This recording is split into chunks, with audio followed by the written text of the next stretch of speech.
the cart. Vents. This is on the bottom underneath of the sinks. More vents on the right hand side of the cart in between the burners and the rear door. This is the battery angle iron, and it is fastened under the cart.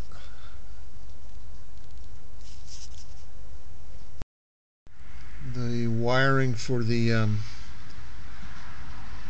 side blinker lights are completed as well.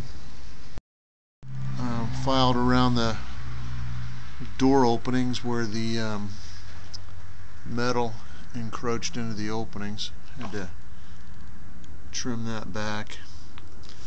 I did that on all the door openings.